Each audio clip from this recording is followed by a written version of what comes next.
De imediato, eu passo a palavra a outra querida amiga, extremamente talentosa, a professora Priscila Zeni de Sá, que conheço há bastante tempo, que tem um belíssimo trabalho a respeito de um tema extremamente instigante e que tem a ver também com essa fala, que são as cláusulas gerais, e que, apesar de diferenças teóricas, diferenças que não nos separam, mas nos aproximam, é alguém que pertence ao nosso universo de amigos e de professores. Priscila, obrigado por teu tempo. Eu sei que tens um garotinho pequeno aí à tua espera e, de qualquer sorte, consegue deixá-lo de lado para conversar com a gente. A palavra é toda tua. Vamos lá, bom dia a todos, né? É um grande prazer compartilhar algumas impressões que tenho anotado durante esse período da pandemia. Compartilhar essa live, né, com grandes amigos. Agradeço ao professor Catalã, que é a única pessoa que eu conheço capaz de reunir tantos nomes tantas vezes, né? Estivemos agora 15 dias atrás com vários nomes. Professor Mazei, professor Nalim estavam aqui. O professor Nalim foi meu professor no mestrado da PUC, lá nos idos de 2004, né? Então, já há bastante tempo. Então, a responsabilidade de falar a um público tão seleto e também aos seus alunos, Catalã, e pelo currículo de todos que me antecederam, imaginei que todos iriam pelo viés do direito civil, em especial, né, no nosso tão amado direito civil constitucional, reflexo do nosso agendas, mas eu, dada o título do evento que foi me passado pelo Catalã, farei uma abordagem um pouco mais consumerista, né? Quem conhece a minha pesquisa, apesar da minha pesquisa no doutorado ter enveredado realmente pela questão da boa-fé, tão lembrada aqui em vários momentos hoje, não vou trabalhar na perspectiva civilista, vou trabalhar um pouco na perspectiva consumerista. E aí, como eu imaginei que teriam alguns alunos da graduação, Catalã, vou fazer uma abordagem um pouco mais geral com relação, e aí no final separei 2 casos concretos específicos para a gente efetivamente trazer uma realidade para tudo isso que a gente tão teoricamente vem discutindo e tendo ideias e tendo teses, né? E aí eu lembro do professor Rodrigo Mazei falando na semana passada sobre a sua interface entre os civilistas e os processualistas, né? Eu padeço um pouco disso, professor Mazei, que os civilistas não me acham tão civilista, os consumeristas não me acham tão consumerista, então eu fico, na verdade, nessas idas e vindas, e ainda o meu orientador no doutorado, o professor Darcy, processualista. Então, professor Mazei, estou pior que o senhor, né? O professor Mazei transita muito bem, com bastante competência, mas ele brincava com isso na semana passada, entre os civilistas e os processualistas. Então, hoje farei essa interface entre os civilistas e os consumeristas, né? E a minha primeira impressão, e essa eu quero compartilhar com os colegas antes de compartilhar com os alunos, é assim, o que tem me tomado também é uma ansiedade doutrinária, confesso a vocês. O que é essa ansiedade doutrinária? O professor Fachin, na última obra dele, Direito Civil, Sentido, Transformações e Fim, ele traz aquela dimensão prospectiva e profetiza, na verdade, a necessidade da reconstrução do sistema a partir da visão que a jurisprudência, ou seja, que o judiciário precisa ter da doutrina. E aí, nesse momento em que estamos todos enclausurados, com todas essas lives, essa reconstrução do sistema que já está sendo feita na doutrina por nós, pelos artigos, se a gente olhar, né, eu tenho indicado migalhas contratuais para todos os meus alunos de pós-graduação, ou seja, todo mundo pensando na doutrina, todo mundo criando teses, professor Tartucci, 50 teses boas para lá, 50 teses boas para cá, ainda que eu ache que a mediação, que a negociação, que a arbitragem vai ter o seu lugar, sou uma entusiasta dos meios alternativos também, a grande massa de ações revisionais cairão no judiciário nos próximos anos, né? Então, a gente vai ter aí uma avalanche de ações revisionais, o judiciário precisando se manifestar nesse primeiro momento de forma urgente, mas num segundo momento, a partir de avaliação de cada caso concreto. Então, a minha preocupação e essa ansiedade doutrinária é a necessidade de nós, estudiosos do direito, exigirmos, na verdade, uma postura diferenciada do Poder Judiciário, na medida em que todas essas nossas discussões vão precisar refletir nas decisões judiciais. Senão, de nada adianta, a gente vai ter um conteúdo absolutamente teórico, absolutamente vazio, porque a gente vai estar discutindo aqui sem que o judiciário sequer abra os olhos a nós. Então, assim, eu acho que dentro dos nossos contatos, dentro das nossas redes, eu acho que há uma preocupação, e ela precisa ser presente, de reflexão disso na decisão judicial. E aí, por isso que eu cito o professor Mazei, essa interface com o processo, com o dever de fundamentação trazido lá pelo 489, parágrafo 1º, vai ser uma exigência que nós, aí, não na qualidade de professores, mas na qualidade de advogados, precisaremos, na verdade, de uma resposta do Poder Judiciário. Então, essa é a primeira perspectiva que foi aberta lá pelo professor Fachin na dimensão prospectiva, que sim, a jurisprudência, ou seja, o Poder Judiciário precisa olhar a doutrina, olhar o que a gente está produzindo, o que os nossos posicionamentos, para quê? Para que, na verdade, ele reflita uma decisão, obviamente, com um pouco mais de qualidade, do que as que a gente tem visto aí, com chutes de o aluguel precisa diminuir 30%, não, mas aqui o aluguel precisa diminuir 50%. Então, essa necessidade do olhar para a doutrina me parece uma exigência. E aí os alunos do Catalã aqui, e alunos meus presentes aqui, como advogados, vão precisar fundamentar melhor suas petições, né? Então, assim, tudo isso que a gente vem discutindo precisa refletir lá na frente. E a segunda coisa, que também é uma preocupação minha, que foi trazida pelo professor Alexandre Barbosa, é a questão do caso concreto, professor Alexandre. Me parece que a análise tópica aqui é condição sine qua non para a resolução do caso, né? A gente também concorda com o professor Tartucci que não é um caso de moratória geral, e a gente vai precisar, sim, trazer e revisitar o caso concreto com cada peculiaridade, de cada regionalidade, de cada atividade. E isso é uma questão que eu vou terminar minha fala, ao final vou trabalhar um pouquinho com a questão das mensalidades escolares. A gente tem realidades distintas com relação, por exemplo, mensalidades escolares. A gente tem uma realidade na universidade, que comentávamos antes da live começar com o professor Catalã, que todos estamos sobrecarregados, os alunos sobrecarregados, nós sobrecarregados. Por quê? Porque a atividade não parou. E a gente tem uma outra realidade na educação infantil, por exemplo. Então, a gente não pode, na verdade, tratar uma determinada situação como uma solução genérica. Então, essa é a primeira perspectiva. A segunda perspectiva que eu trago, que é uma necessidade para analisar qualquer coisa nessa realidade dentro do direito do consumidor, é a necessidade da gente falar de uma coisa que talvez pareça um pouco teórica, mas que na verdade é absolutamente prática, que é a questão do diálogo das fontes, trazido pela professora Cláudia Lima Marques, que abre essa possibilidade de utilizar o Código Civil em conjunto com o Código de Defesa do Consumidor na solução das demandas.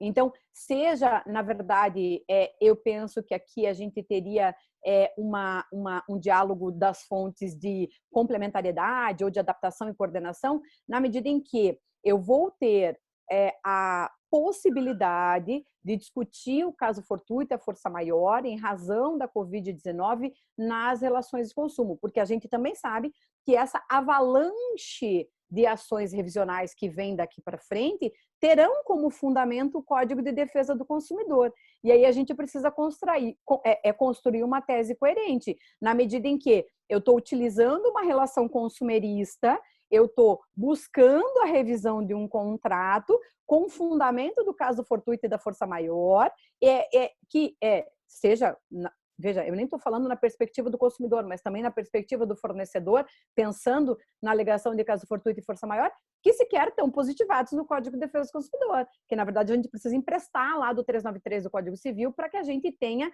a efetivação dessa possibilidade e dessa discussão no âmbito consumerista. Então, essas duas premissas, a necessidade do judiciário olhar para a doutrina e a necessidade de fazer uma construção jurídica harmônica de todo o sistema, não é pelo critério da especialidade que eu vou aplicar o Código de Defesa do Consumidor ou o RJET. Então, tá bom, então eu vou aplicar o RJET e não vou aplicar o Código de Defesa do Consumidor. Não se trata disso, né? O direito do consumidor é direito fundamental desde 88, com a premissa constitucional, como a gente bem falava aqui, com a questão constitucional. Então, essa necessidade de harmonização do sistema, ou seja, da reconstrução do sistema, vai perpassar necessariamente por teses.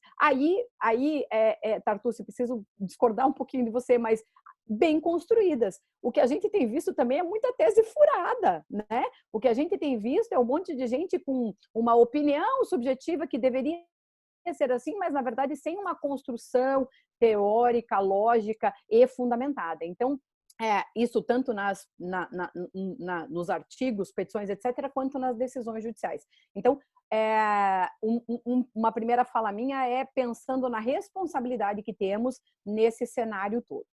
E aí, trazendo já um pouco para a realidade do caso concreto e fazendo daí uma análise consumerista, eu selecionei 2 temas específicos, um sobre mensalidades escolares e outro sobre a construção civil, especificamente na questão da incorporação imobiliária, porque padeço do vício do dogmatismo, assim, essa interface que o professor Catalã faz no direito do consumidor em movimento, né, professor Catalã, ou seja, trazer toda a discussão consumerista para um determinado caso, para analisar efetivamente como isso se comporta no caso concreto. Tô com ele aqui também, ó. Ele estava aqui em algum lugarzinho. Eu tenho os 2, eu estava olhando aqui, comparando a primeira e a segunda edição, né? Então, tem 2 edições já, e ele traz essa interface realmente do Poder Judiciário e como alguns casos paradigmáticos foram julgados e a questão teórica, né? Então, eu padeço um pouco disso, então, por isso, falarei de 2 aspectos, que são as mensalidades escolares e a questão da incorporação imobiliária. Primeiro, no que tange às mensalidades escolares ou a incorporação imobiliária, tem um princípio que, na verdade, acaba escondido lá na Política Nacional das Relações de Consumo, no artigo 4º caput do CDC, que ainda, professor Alexandre, não que eu seja uma defensora absoluta da economia, não, a minha fala depois do professor Alexandre, que falou tanto de solidariedade, de tanto da pessoa humana, pode trazer uma ideia que eu não esteja pensando nisso. Eu estou pensando, sim, na proteção do consumidor, mas existe um direito deste consumidor pessoa, que é a proteção dos seus interesses econômicos. A Política Nacional das Relações de Consumo, e a gente vai ver bastante falar em boa-fé, em harmonia, em transparência, além da fundamentação dela na sua dignidade, saúde, segurança e vida, a gente tem a Política Nacional das Relações de Consumo tendo como um pilar a proteção dos seus interesses econômicos. Na medida em que eu tenho a proteção dos direitos, dos interesses econômicos do consumidor, em várias possibilidades, eu vou poder fundamentar o direito do consumidor, por exemplo, em revisar um contrato de uma maneira um pouco diferente do que a ação revisional clássica. Por quê? Porque eu preciso agora, além da questão individual do consumidor, entender como é que esta situação da pandemia, como é que esta situação da Covid-19 interferiu naquele contrato específico. Então, é um equilíbrio que a gente vai ter que trazer, que é o que é o interesse econômico do consumidor e o que é, de fato, a interferência de um caso que é externo e imprevisível. Porque, como bem tratado em alguns exemplos aqui, por vezes eu não tenho interferência da Covid-19. Por quê? Porque aquela atividade não foi paralisada, porque aquela atividade teve um lucro acima do normal naquela época, porque aquela atividade não sofreu com isolamento social. Então, a gente vai ter que analisar, e aí, portanto, a necessidade da análise do caso concreto, como houve, efetivamente a quebra da condição daquele contrato por um evento externo. 2, se aquele evento efetivamente era externo.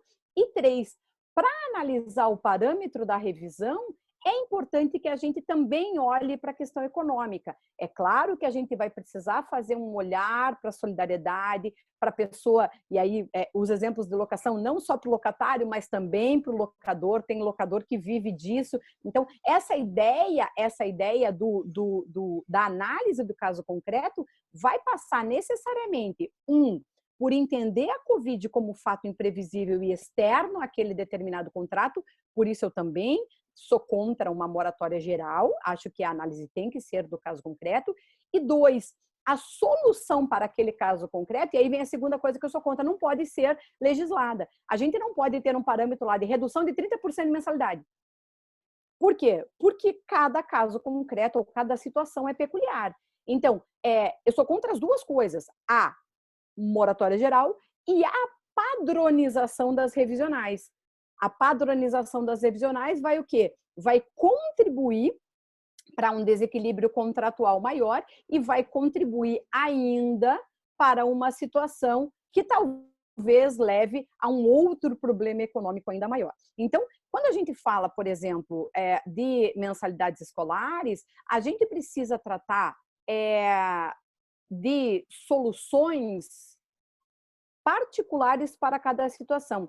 Tem um artigo publicado ontem, acho que o professor Paulo Nalim também foi autor, né, professor Paulo, do Pablo Malheiros, Paulo Nalim, sobre o projeto de lei do UDF, sobre a redução de 30% e 50%. Há um projeto tramitando de lei no Distrito Federal sobre a redução de 30% ou 50% das mensalidades escolares no DF. E aí?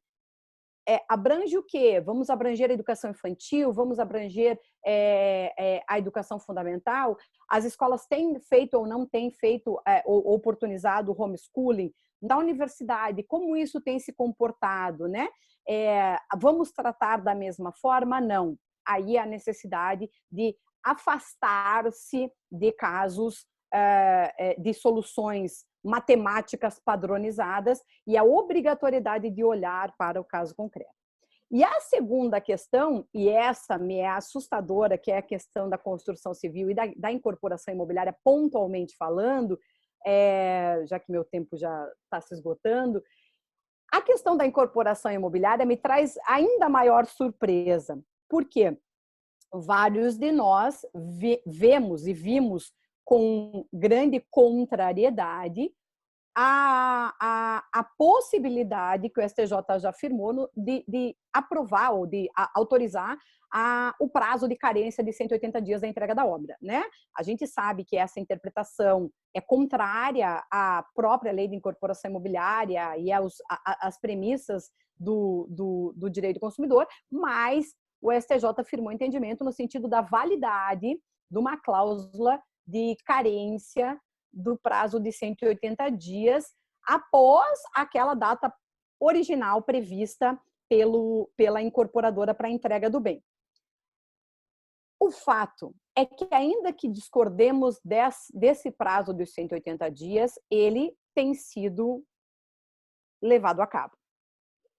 E para que serve essa cláusula de 180 dias? É para justamente conseguir harmonizar eventos, o quê? Imprevisíveis, externos, que eventualmente possam influir na responsabilidade da incorporadora em entregar o imóvel no prazo.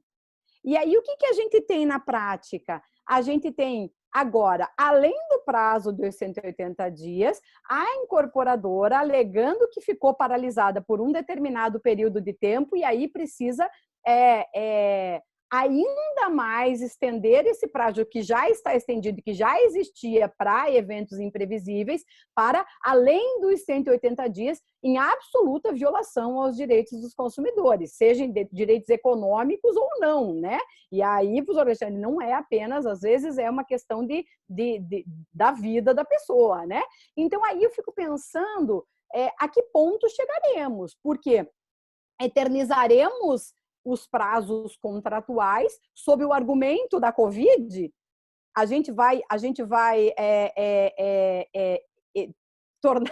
tornar inimputáveis, na verdade, vários fornecedores em detrimento do direito dos consumidores. Vejam, o que eu estou aqui não é sendo xiita a partir de um comportamento protetivo do consumidor ou do fornecedor. O que eu acho, e aí o professor Tepedino falava isso na semana passada, que não vai ter um ganha tudo, o outro ganha tudo.